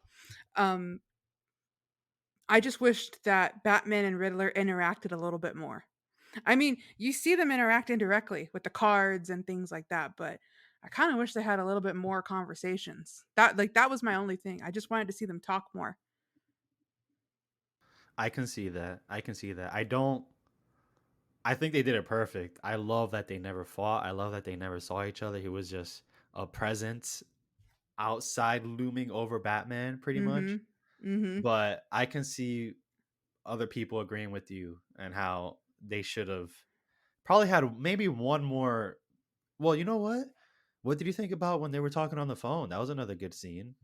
Yeah, yeah, that's the that they had really conversations twice, and then he didn't really talk to him for that long because then it went to that DA. But I loved that. I loved the conversations those two were having, and then I loved even the interrogation scene. I think I just wanted one more conversation, and like I don't mean like a fight scene or anything. I just want them to talk. Yeah, just one more time. Yeah, Okay. I was satisfied with how they did it, but I could yeah. see that. Like I said, like I'm perfectly satisfied with this movie. I think if I just had one little thing, I just wanted them to talk a little bit more. Especially because the Batman and his villains always have such a great relationship with how like the villains are always they love Batman because they like he makes it exciting for them. I just kind of wanted to see a little more of that. Yeah, that's what got me thinking. I guess we can assume Joker's going to be in the next one, right? They wouldn't tease him if he wouldn't be in the next I one. don't know. I want him to be in it. I just don't want him to be the main villain. He's got to be the main villain. I want it, but like the way that they have so many seeds that they planted in this film because they even have like Court of Owls and they have a what's it like Mr. Freeze and Hush. These are people that could be real main villain categories that we haven't really seen in a serious note on the big screen. I think they can include them still. I They did a agree, but great job of having The Joker is Riddler just and Penguin and, well, not really Joker, but apparently Joker was in it too.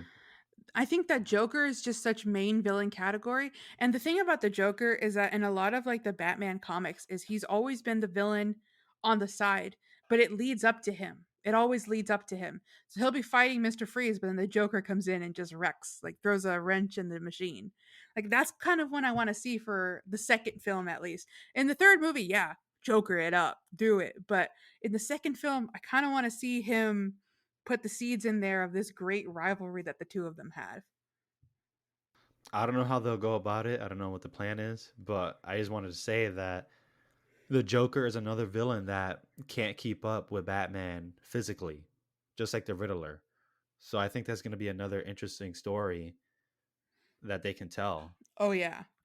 especially if they partner up, because Riddler, we said his last part of the plan was more chaotic, but he's more calculated, meticulous, and he could set up a great plan, targeting specific people and events and stuff. And then the Joker, he's just anything goes. You can't predict what he's gonna do. So if they partner up, who knows what could happen? But that's the part that's exciting. That Batman can't fight these guys because the battle is, Of wits, of yeah, mind. yeah, intellect. That's what I really liked. Yep. Yep. And could we say that Batman lost or no? Mm, Is that a fight he lost? I don't think it's a win. I don't think it's a win. But it's not really a He loss. it's not because he was still able to save people. And I don't know cuz there are like you could tell just from that look from the camera showing Gotham being flooded. It definitely didn't feel like a win. It's like, "Oh, we did not catch the grand like the finale of this scheme and now look at all these people that are in danger." So I don't think we can really say Batman won cuz in the end you still see him like running around and saving people because of the aftermath of this flood. But he definitely didn't lose cuz he put the Riddler in jail. But then again, he did the classic "I'm letting you catch me." He did a run. Yep. Yep. He just He ordered was a at the slice of cafe. It was I part of the plan, actually. He pulled a name any cool villain from any movie you like. I just ordered a slice of pumpkin pie. Which one? Slam. That's what the Riddler says in the diner. Oh yeah, he did. Yeah, yeah, yeah. That was the first line he says unmasked. Yep. He has good taste. But anyways, yeah, just like Loki did, just like Loki intended to get caught. Yeah. The Riddler's plan was to get caught, and he even said we were supposed to watch it from in here. Mhm. Mhm. You know, it was also a cool line. He said, "I told you I see you in hell." Dang, Oh dang, man. Oh, that's good. I want to rewatch this movie so bad. Yeah, it was really good. I'm having to placate myself by listening to the soundtrack over and over again. Ah, Watch the trailer over and over again. that's what I'm gonna have to do. That's definitely what I'm gonna have to do when I make the highlights for this movie. That's my gonna be my excuse to There's just a lot of not spoilers, what however you want to call them. There's moments in the trailer that are, well, they show the Riddler getting caught. They show that cafe scene. That's when he gets caught. And then they show Batman and Catwoman their goodbye. The scene where that's they in the have the trailer? final. Well, you don't see them kissing and then like driving off, but you that scene where they're like standing in front of each other, that's the last scene where they're about to leave. Dang, they were pulling a Spider-Man. Yeah.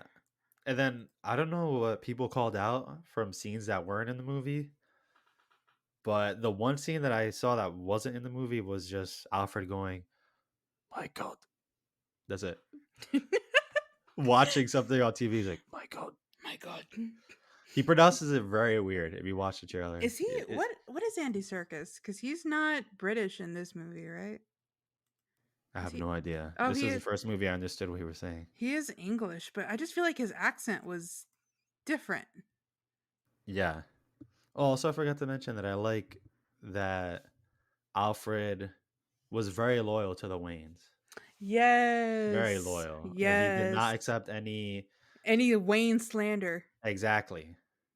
The whole Thomas Wayne reveal. I was even thinking like, "Oh dang, I've never thought of the what if possibility that Batman's parents weren't good people." But nah, Alfred shuts that down real quick. Alfred, Yeah. he's like, "Your father was a good man." Unlike you. It was No, but I Falcone. liked how it was slowly being revealed. Like, yeah, he did that, but he wasn't intending to kill him, and then he was going to report him to the police. I love that. I love that so much. That's also something that feels real. I feel like that wasn't a forced wool over the eyes. I don't know what term to use, but I it's know what you like, mean. Like, yeah, keeping the secret for no reason. yeah, Like, it yeah. felt like it was revealed at the time that it should have been. It was natural. Yeah. And it wasn't like, no, you must understand. It wasn't like, I feel like any other movie that would try to play up that drama, you would see like Bruce throwing away all his Batman gear, like, my parents were liars. And then Alfred gets released from the hospital and is like, your dad wasn't a liar, your dad did this. And it's like, understanding, like misunderstanding cleared up now. No, it was done. I'm Batman again. I'm I'm vengeance. I'm a Who Gotham the hell agent, are baby. you? A vengeance. I'm vengeance. I like that. Okay, Selena. vengeance. I Yeah. love I love Selena's like, okay, vengeance. What are we gonna do? I love that. There's a few people who call him vengeance. It's cool. Yeah, it was real cool. I love how that played into his reputation, though. That was one of the things that I really adored that they did about this film. And it goes back to our first conversation about how he went from this symbol of fear and intimidation to this more symbol of hope. Even the way he changed his outlook on what he should be doing for Gotham. Because in the beginning he would say like, I'm vengeance. But then when they catch that shooter guy, they say, who are you? He goes, I am vengeance.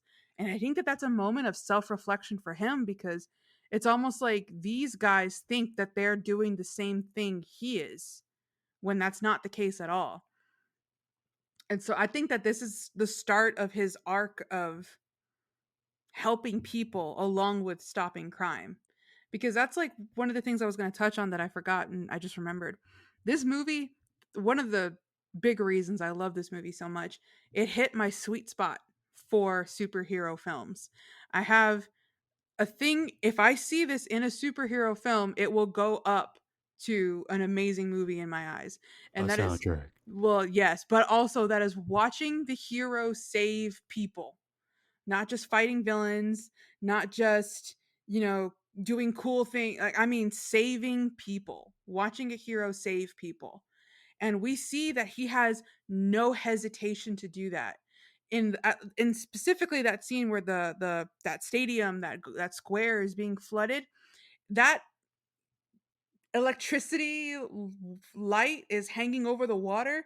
I was like backing up in my seat. I was like, oh, because if that touches, like, I was already thinking that better not touch that water because then all those people are deep fried. And he, without missing a beat, just jumps onto that cable. He pulls out the razor and just cuts it, like no hesitation. And then you think like, oh no, he's down there. And then no, he gets up. He has such a perseverance to help people and to save people that he gets up and he goes, he helps people, he takes out the flare, leads people forward. It's so amazing. I love seeing that. I love seeing the priority of life in him because that's something that I think is so severely missed in Batman, especially as we're coming from seeing Batman use guns in a one film to the next iteration.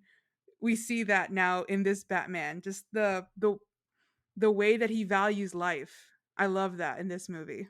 Yeah, everyone was pretty excited when Ben Affleck's Batman was killing people because Not it's like me. it's about time. It makes sense. We want to see him kill people, but Not me. no, it's important to the character for him not to kill people. Yep. But I was gonna call out that scene with the power box hanging over the water. First of all, the batarang in his chest, that's cool. That he Yeah. keeps it there. Um, why didn't he just throw it and cut it? Don't ruin the scene for me, Tony. He could have just threw the batarang and cut it and I, then landed in the water more elegantly. I think he had to. But Maybe I don't know. I'm rational. I'm the protect Batman club right now for all right, this. let's hear it. I defend all of his decisions. I don't All right, know, but I trust him. that's your defense? I think that he had to stabilize it because it was just kind of swaying around. He No, it didn't. wasn't. It's heavy. It's a heavy power box. I don't know. Your Honor, I don't know.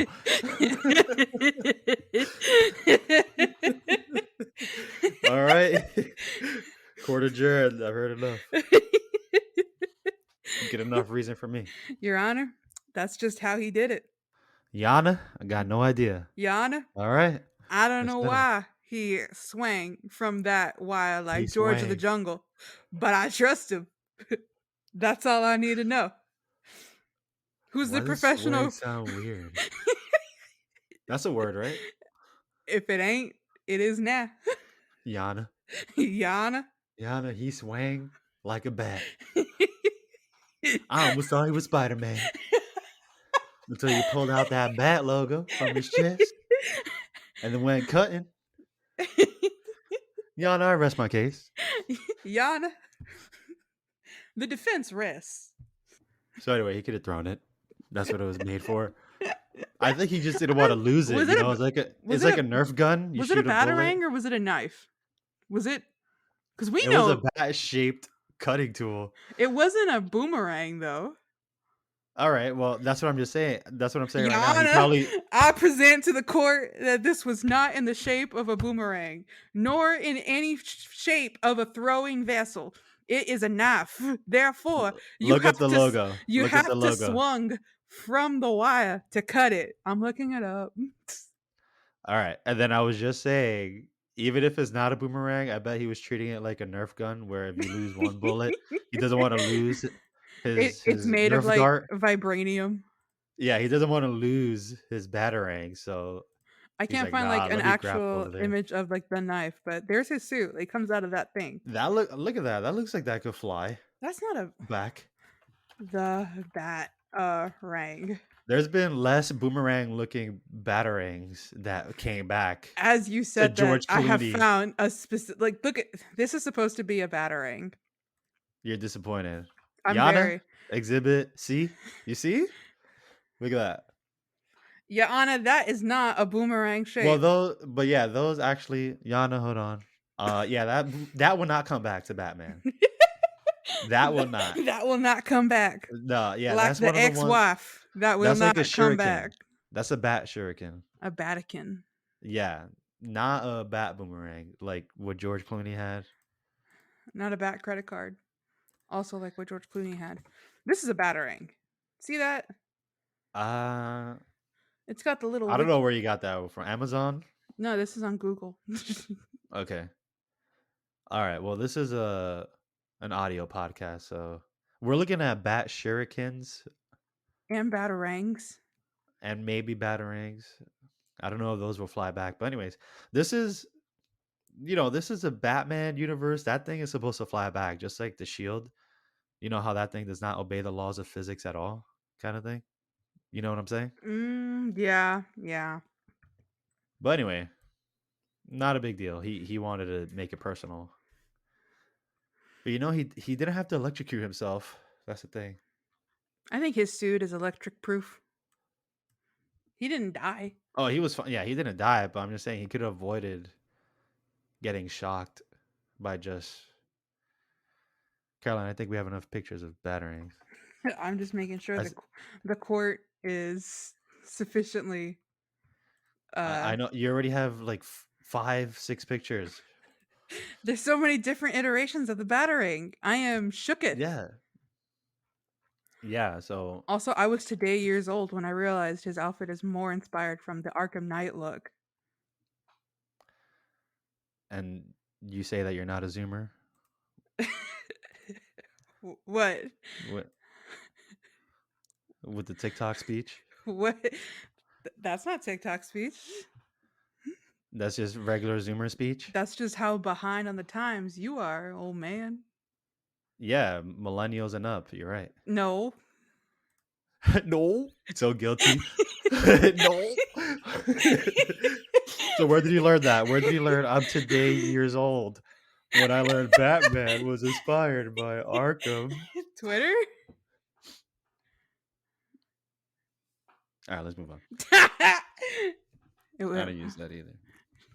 Eh, eh, eh. You're still a undercover Gen Z. I don't know what you're talking about. I'm not. But anyways, Caroline, what are we missing? Is that I'm going through my notes. It was so. This was a very unique experience because this is the first time we've done a podcast episode on a movie that I saw in the movie theaters. So I didn't have the Oh yeah, that's right. availability to like take out notes, take out my phone, and to write any impressions or things because that's typically what I do when I watch a movie for the podcast. I'll watch it and then if I think of something, I'll be like, "Oh, at this scene, I thought this," or make like little remarks. So this is I when I was in the car on the way home, I was just writing down scenes that I liked, lines that I liked, just on the fly. Most of the one, like you said, all of them. Yeah, I kept it in my mind too, thinking about it, replaying it, and then I started just writing down stream of consciousness, thoughts, all Yeah, on paper, and then I just picked out what are the things that are worth mentioning. it was good. I like the all the times that you hear somebody say, "Hey, that's Bruce Wayne." I like the accents in the movie. Whenever they're so stand out, they're like, "Hey, what are you doing?" Yeah, very Chicago. Very Chicago-y, Joyzy. Uh-huh. I like I kind of want an establishing shot because he's not in Wayne Manor anymore. He lives in Wayne Tower, right? From the looks of it, yes, because that's where he was Living, driving his motorcycle into. yeah, yeah. So I was like, who designed this place? It doesn't look like a house. Like, well, it doesn't look like a penthouse or anything. You see the architecture in Wayne Tower? Yeah, it doesn't match. It's It's very very gothic looking. yeah. Wayne Tower, even like from the outside. Matt Reeves, And Batman. again, there's not very many wide shots. Everything is kind of up close. You don't really see what the Batcave looks like all that much, but it definitely looks like his underground garage or storage or whatever. He has bats in there. Yeah, he There are does. bats, a lot of It's bats. definitely a bat cave. Yeah. It's just the architecture of it is so different from everything else around it. I kind of want to see more of it. I want the at we need a tweet at Matt Reeves. Can you At Reeves. at Reeves, can you show us the floor plan for Wayne Tower? We This is need these important. details. Drop it with the Blu-ray. Please. This is a movie that I will definitely be purchasing. I like it a lot. I will definitely watch it again on HBO Max. Yes, April 19th everybody, mark your calendars. Yeah, put a little bat symbol on it. Put a little Not a boom question boom mark. boom boom Not a question boom. mark. Yeah, bat symbol all the way. But yeah, outside of that, I think we covered most of it. This was a good movie. This was a really good movie. I'm so excited for the future of this Batman. I agree. I you know, DC has such great characters. They're classic. They're timeless, the DC characters. And it really feels nice to watch a film and think that again. I feel like a lot of times with the Justice League and things like that, there's always been a conversation that's like, oh, Marvel versus DC. They're trying to do what Marvel's doing and things like that. But no, I like that this movie. I hope that along the way in this process, because it felt like that wasn't even taken into consideration. They didn't think like it feels like nobody on this movie thought, oh, Marvel's doing that and it works. We should do that too. It doesn't feel that way at all. It feels like this is a film and they weren't thinking about trying to beat out or be like other films. They were just we're going to tell this tale and in this manner and it worked so well. So I hope that going forward they stick with that ideology and just keep making good Batman movies because this is a win. This is a win as a film. Yeah, in a way, this curse is also secretly a blessing of how they've been screwing up the Justice League because they get to have these one-off movies that are really good that doesn't even connect to the Justice League. Mhm. And they have their high highs and then their low lows.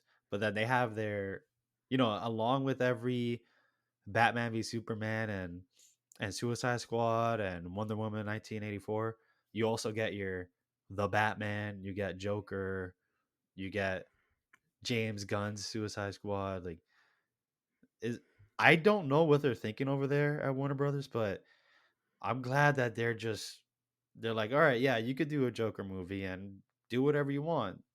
Yeah, you could do a Batman movie again, do whatever you want. And then I don't think they have plans to connect it or anything, but that gives them the freedom to not have to connect it to other heroes, other stories, or even the same uh themes and color palettes or whatever. Because if you look at Marvel, they have they have their template, all their Mhm. movies fit a template so that it has a consistency. Yep. And that's a good thing and a bad thing. Yep. It's good because it's all coherent, but it's bad because it's like, When you see it 28 times, it's like, yeah, it gets tiring. And then we'll never see a movie like this from Marvel. oh yeah. Never. I mean, hopefully we get when if they start wanting to break out of that mold, but for the foreseeable, like right now, yeah. This is just too raw, too gritty, too dark, literally and figuratively. But man, it's really good. I'm not even a big Batman fan, but I'm so excited. Yeah, So that's the excited thing. about Is like this. I'm not even a huge Batman fan, but this made me one. I was like, "Ah, You've been converted, I Yana. have. I have Yana. What can I say? I'm a Bat fan. I'm vengeance." Dun, dun, dun, dun, dun. Ah, so good. Michael Giacchino always understands the assignment. Always. Yeah, you were trying to sell me on him, but you started off with the Spider Mans. I'm like, I was trying to sell the audience on him because I know that as soon as I say fringe, I got you. yeah, me, yeah, and everyone's like, "What's Fringe?" Yeah. What's fringe? Meanwhile, Tony's like, I'm in. Yeah, It's crazy to think that if a couple of years ago, this was an entirely different cast. yeah, Ben Affleck Yeah. directing and Directing, starring and writing. starring, and writing. Yeah. Entirely different cast. Oh man, we would have missed out big time. Oh my gosh. I think if he was in a healthy state of mind, it would have been a good movie, but not this. There was It even would like not have been talks this. that Jared Leto was supposed to be the Joker in this film, and that like Jesse Eisenberg's Lex Luthor was supposed to be in this film. Oh no, no, no. Oh There was no, so no. many rumors about all of that coming That's a around in nightmare this movie. timeline. This, this is the this is the Anyone Kang. listening from the different timeline, I'm sorry you guys got that movie. I'm sorry, y'all were Sorry. robbed, and we're living in the best timeline. Yeah. At least you guys have good Spider-Man Marvel movies though. That's awesome. What if they don't? Oh, I'm sorry. No good Spider-Man or Batman movies? Ooh. Imagine that they're living in a timeline where Raimi was never a thing. Ooh. We need to prune that timeline. Boom, boom, boom, boom, But yeah, it would have been. boom. Oh man, I was also hearing that Matt Reeves was writing this movie with Robert Pattinson in mind. Like he was hoping that he would get the part. Really? Yeah, like he was seeing all the other movies he was doing around the time, a lot more like art films, indie films and stuff, Mhm. and he was just drawn to his acting. And he said he was like writing Batman with him in mind. And one of the funny stories I heard is that while he was filming Tenet, at one point he snuck off. Like he told Christopher Nolan he had to leave early for like a family matter or something, and he went to go audition for the Batman. Oh my goodness. Yeah, that's funny. That's Robert Pattinson.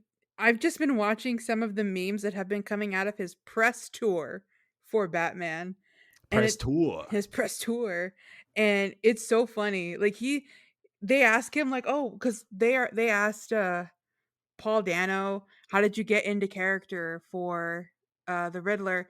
And he just said I think a lot of headlines took out of context because I saw a headline that it was like, "Paul Dano has been getting nightmares from trying to get into the character of the Riddler," and people were like, "Oh, no, it's just like Heath Ledger." And in reality, like, the quote he said was he lost because he said he lost sleep, and all he was doing was looking up riddles online and reading a couple of comic books about the Riddler. Like, that's what he was doing, but headlines were like, "Paul Dano loses sleep over the Riddler." What gets wetter as it dries? I'm stumped. And then Zoe Kravitz said that she drank milk like a cat to prepare for No, they're Celine all joking, no, right? no. That's what you're saying? See, that I thought, but then there's actual photos of her. She did, like, a little mini photo Oh shoot. no. I don't know if you want to see them, but they're out there. Zoe Kravitz drinking milk like a cat. And then the Robert And Pattinson then say he was they hanging asked upside down to they go to asked sleep. Robert Pattinson, "What did you do to get ready for the role?" And he said, "Absolutely nothing. I've been playing video games and going for a run." So I heard a little. I haven't seen a lot of interviews with them, but there was a little bit of a hubbub with that, where they asked him, yeah, like what did he do to prepare, but more specifically, like his workout routines and stuff, because when it comes to superheroes, we all want to see them Jacked. as yeah, jacked and buff. And he said he didn't do anything. He said he didn't Yeah. work out, And he looks like he and didn't either. Not to, like, dunk on him, but he's not ripped. he's not ripped, but he looks like He looks like a a healthy fit, guy. yeah, fit normal guy, Yeah. which is fine. Yeah. But here's the thing: this is like the little talk that was going on around the time, because he he kind of backtracked. He didn't backtrack. He clarified his statement, saying that he did work out, but he wasn't so focused on it so intently like everyone else, like Chris Hemsworth would or Chris Evans would. But he did have like an annoying diet of like just eating bland fish and things like that. He said he was calling that out, like, to get in shape. But also people were saying that he didn't take any performance enhancing drugs or any steroids or anything for his role.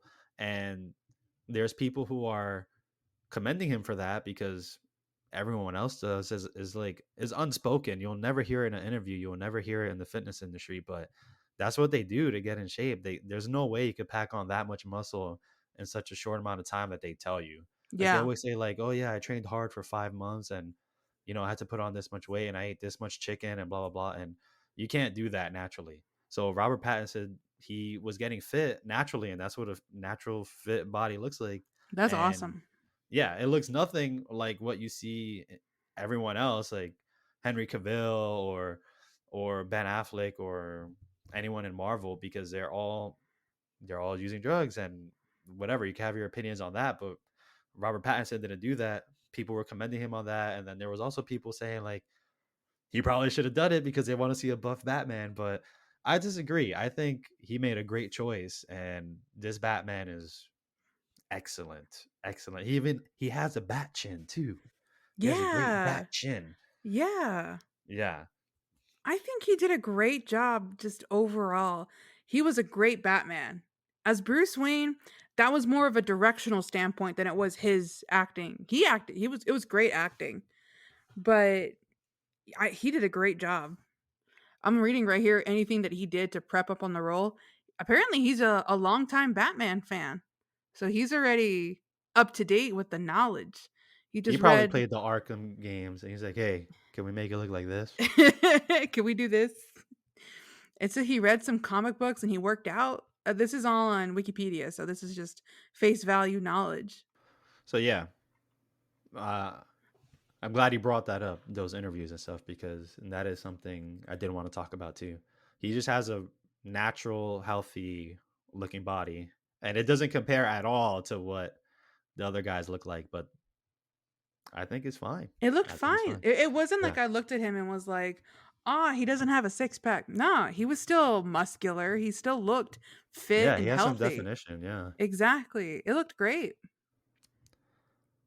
Another win for this film. On top of everything else, the An- writing, the Another one. characters. Another one. The genre, Another noir one. detective. Another one. I'm gonna stop. The score. Another one. Oh my gosh. All right, that's about the end then. I think so. I think I've reached everything I wanted to say about this movie.